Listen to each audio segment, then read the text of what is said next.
from June 4 through 14. Collect amazing rewards just for logging into the game. All players will get free subscription days.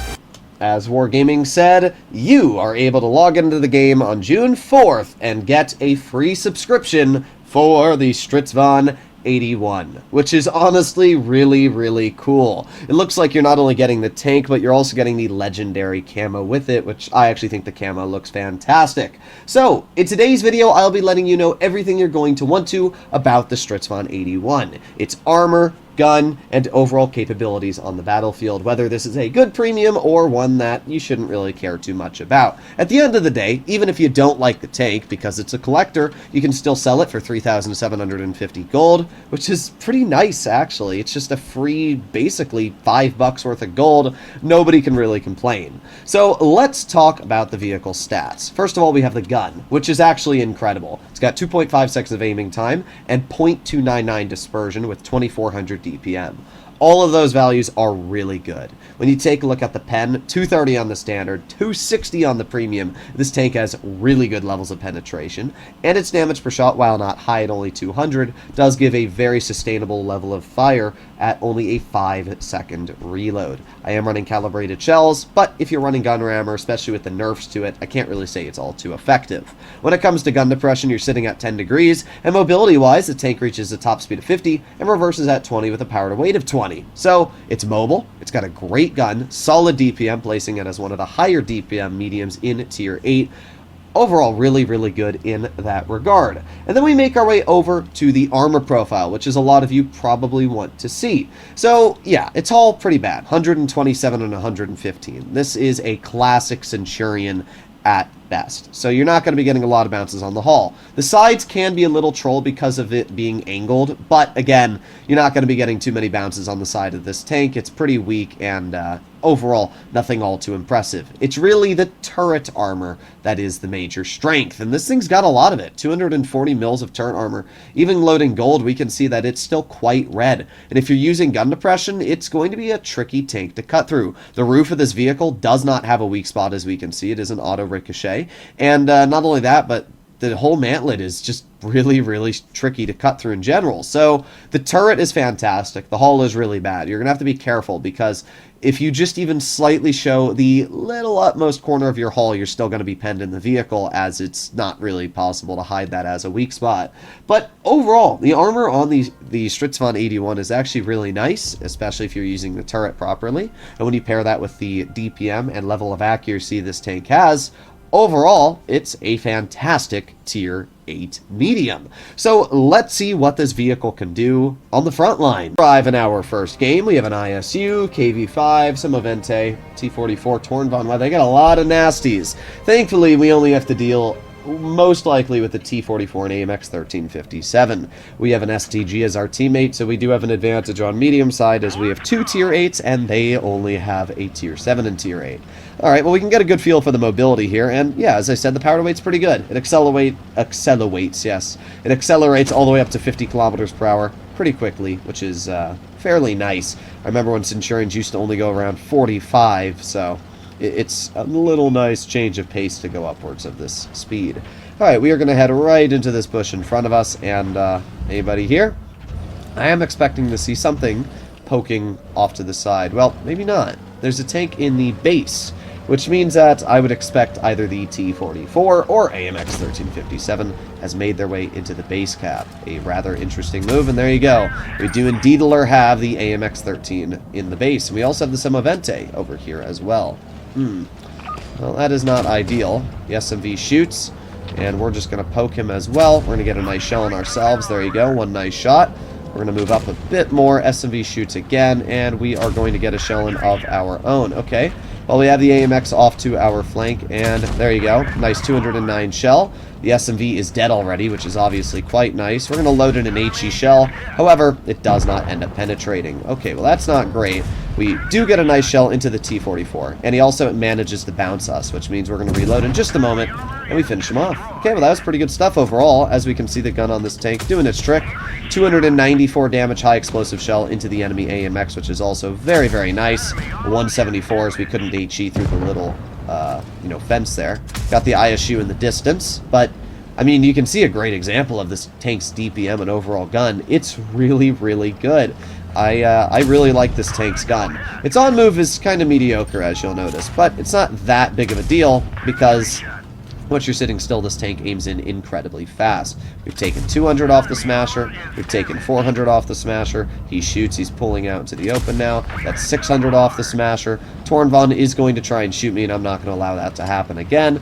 But maybe we can get a shell of our own on the enemy Tornvon, so let's aim in. There you go. 208 damage roll. Not bad. We are already up to a fairly respectable 2,400 damage at this point, and the Elephant is probably going to try and finish off that Smasher.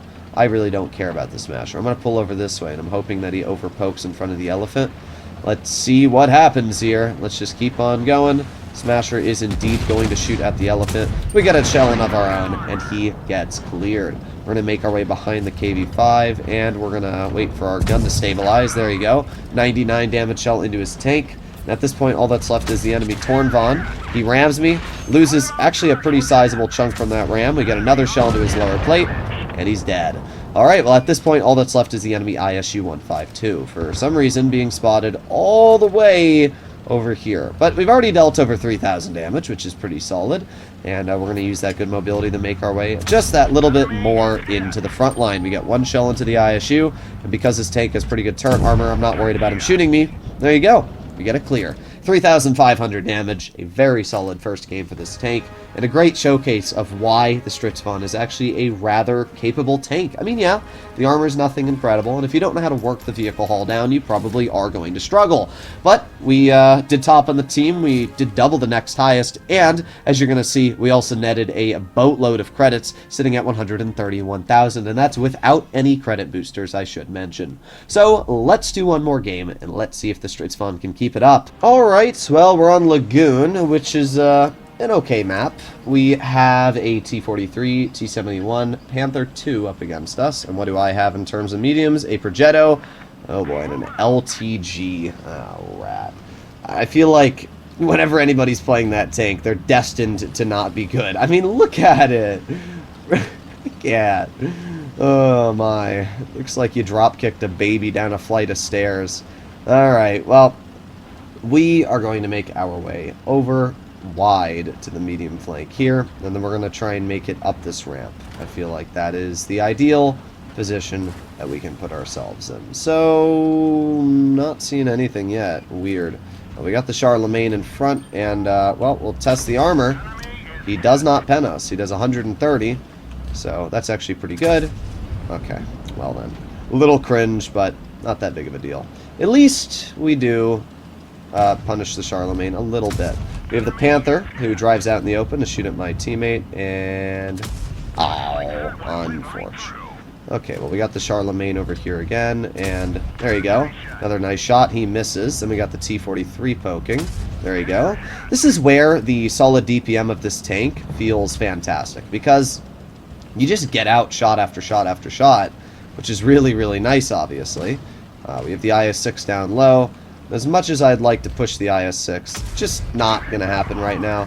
We get a shell into the enemy Charlemagne, and let's see, is he going to poke it? He does. We get another shot. He misses me, and he's bled already a pretty hefty chunk of health, I'd say.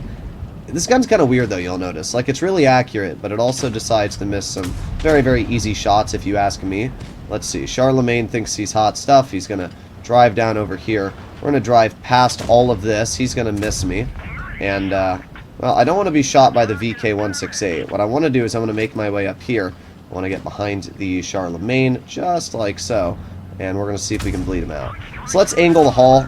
There you go. He actually fires AP, which is a little surprising. Thought he was going to try and high explosive it, but as we can see, I have plenty of damage output to just finish him off here. And... bonk. Oh, 200 alpha. That's crazy, Wargaming. Thanks for losing me an additional 400 health, you know. Because that's how alpha damage works. My 200 alpha is actually 170, you know. That's why. That's why, game. Thank you very, very much. Well, let's get one shell into the VK. We track him in the process. And we're going to load in another shell into the VK. Now we start reversing, just like so. And we shoot him again in the track. Pretty good stuff. We're going to aim in again. There you go. Nice tracking shot. And I don't think this VK is enjoying our company, to be completely real. We have bled him out quite a bit at this point. There you go. Oof. This thing's DPM is just, it's nasty. It really is. Well, I'm going to wait for my teammate to poke that. We're going to aim it on the IS-6. There you go. We got one pen out, and IS-6 is showing me his entire haul, so we got 2 pens, and we keep reloading. We're at 3,800 damage already, which is pretty good. There you go. 3rd shell. Then we're just going to outmaneuver the IS-6. He's dead. They got 2 tanks left. They got a T-71 who is shooting our teammate right now, and we're just going to full speed after the T-71. There you go. Nice HE for 230. Then we just give him a little love tap, and dead. And then all that's left is the E-25 in front of us, who we're also going to try and bleed out. We got 1 shell into the E-25. And obviously, with less DPM but more alpha, we should easily be able to beat his tank. So we reload one more time, and bye-bye. There you go. How is that for a good showcase of the Strv 81? Not only did we end up winning, but we did over 5,000 damage, which is a pretty solid result. Yeah, this tank is absolutely fantastic. And you can see why. 5,300 damage. We got an ace. That means we're going to net around 180,000 credits. Oh, wow. Actually, 213. This thing has a really good credit coefficient, I have to say. Top in the team, obviously. There's really no worry there. So that's the Strv 81. Now, obviously, you're not going to get out 5Ks every time you play it. But it's a great showcase of the fantastic gun this vehicle features. It's got solid DPM, great penetration, and overall, it's just an amazing tank. Sure, it definitely has its weaknesses, but the fact that it's free and it's this fun and just enjoyable to drive is really good. So hopefully you enjoyed today's review. If you'd like to see more like this, please consider smashing that subscribe button down below, and I'll see you in the next one. Bye-bye.